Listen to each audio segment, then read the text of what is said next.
Thanks to LL Bean for presenting today's storybook with limited commercial interruption. I'm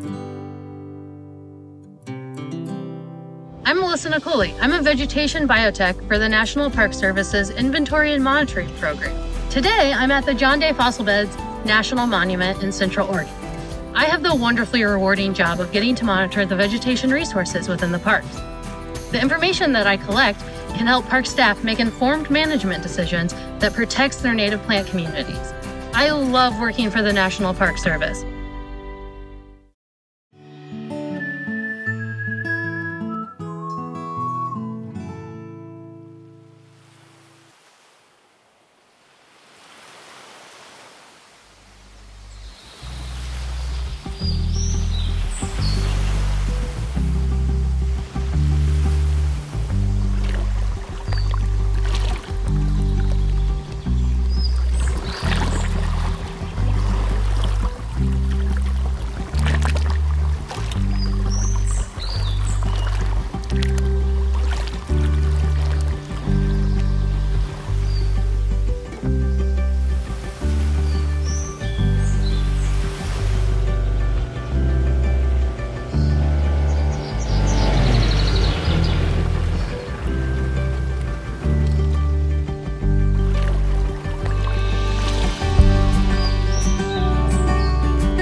Good morning. Here we are. Yeah. You remember Noah?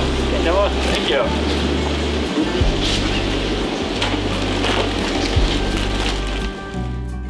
Oysters taking off all over the country. It's not just Maine, it's kind of everywhere. In Georgetown, lobster's been the thing, and that's on the outside of the island on the Sheepscot. The inside, Robinhood Cove, has been very quiet for a few generations now, not much activity. But with the advent of aquaculture, more specifically oyster farming, it's really starting to take off. We've been farming oysters now for 4 years. Mark and I always wanted to do something together. My previous career didn't really allow for that, and when we discovered aquaculture about 4 years ago and received much encouragement to start the farm, I convinced him to quit his job, and I was already retired. And so the bank of mom and dad gave us some startup capital, and we went at it. At Eros, we're trying to diversify. We think we're pretty solid now on the oysters. We've established our reputation, and now we're going to be adding hard clams, quahogs, and mussels. Another thing we started at the farm is a U-Pick service. So local folks can come right down to the farm, and if we're out on the water and we're not there to help them, they can help themselves. And so we get a lot of local people enjoying the farm, coming down, spending the afternoon. So that's worked out pretty well.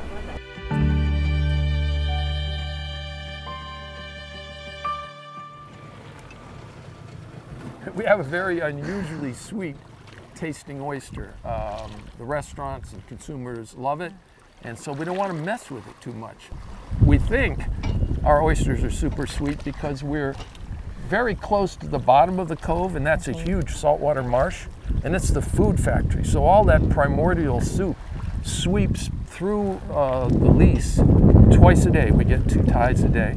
So on the ebb tides, and they're filtering all the time, they're chowing down on those goodies, and then twice a day on the flood tide, they get a saltwater wash, which sort of refreshes their palate for the next feedings. Oysters are really awesome. A lot of people will liken them to the wine of the sea. Merroir is the term that they use to describe the way that oysters from different locations and with different husbandry farming methods will really bring out the nuance and special individual flavors that can come from just different places. A lot of oysters come right out of Casco Bay, and it's remarkable how oysters that are coming from really geographically close to each other can taste incredibly different just based on the depth that they're farmed at, what else is going on around them, like what's growing around them, etc. We have oysters coming from up the Damariscotta River. Eros oysters coming from Robinhood Cove are a really delicious, unique, approachable, wonderful cocktail-sized oyster. Definitely something that can be enjoyed by everyone. They have a really sort of nice sweetness to them, a brininess, nothing that really lingers on the palate. It makes it really good for someone who's maybe just starting to get into oysters. They're really delicious, enjoyed raw or baked or broiled like we have right here today. The nice deep cup in them makes for a nice, like, kind of plump, meaty oyster that isn't going to disappear when you cook it. It maintains a lot of its texture and snappiness and sweetness through that process. We really pride ourselves in being able to show off the really diverse and delicious offerings that Maine has.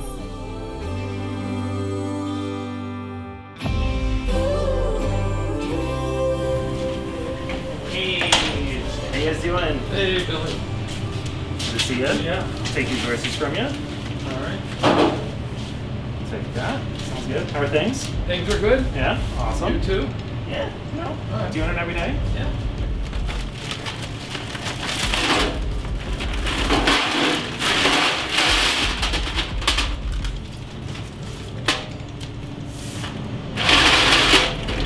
It's really hard.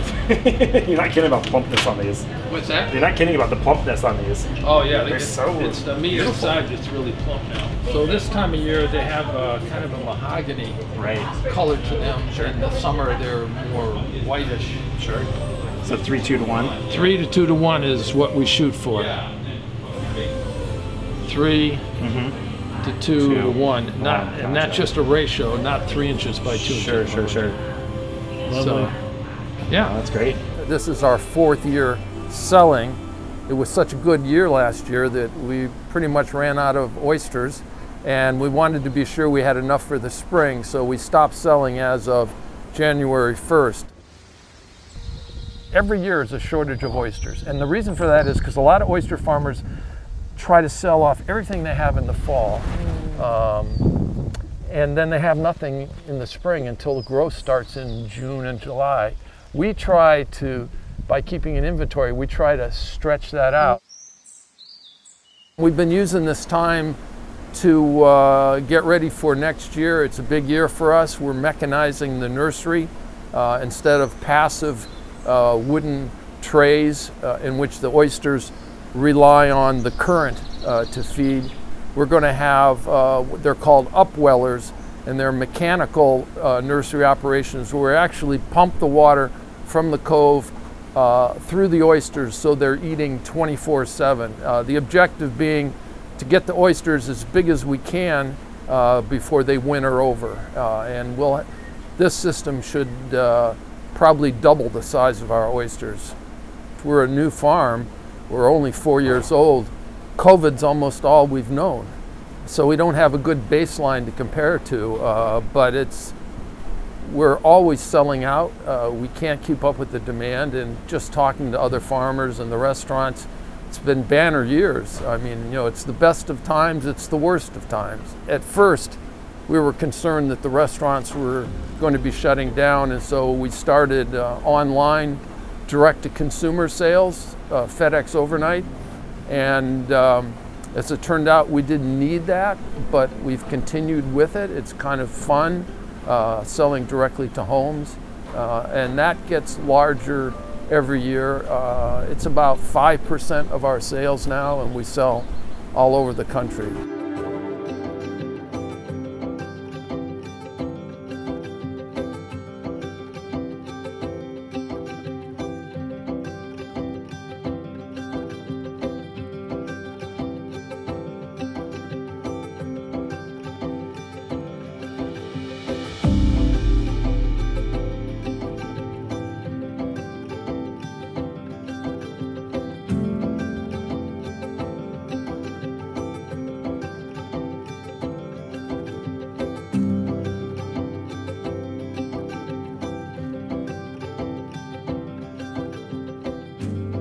it's more important than ever to realize that like just restaurants aren't the only ones that are struggling with the pandemic, but everyone that restaurants support are also feeling that impact, whether it's farmers, fishmongers, oyster farmers. It's a much far-reaching hand than I think most consumers realize. So for us, it was really important to build ourselves, like kind of stitch ourselves into the fabric of Maine and our surroundings, working with like directly with farmers, directly with oyster farmers, and doing as much as we can to directly support the people that in turn support us. We really loved being able to create a community around what we're doing here at the restaurant, specifically talking about our oyster farmers, the produce farmers we work with, the ranchers, the fishermen, anybody that we can have a one-on-one conversation with and know their story and be able to translate their story to the plate and to the guest experience. That's really important for us, and be able to support them and have them in turn support us. That's a really big thing for us to be able to kind of bring it full circle a little bit more so than just serving oysters from Maine. You know, so no, these are Michael's oysters from Eros down in Robinhood Cove, and he's bringing Noah by to drop off his oysters with him, and it's a great family affair, and it's a beautiful thing to see. The younger generations get really excited about food in a way that they may not have if they weren't so closely connected to it with a familial connection, and it's really wonderful to be able to create that community based off of what we're doing here.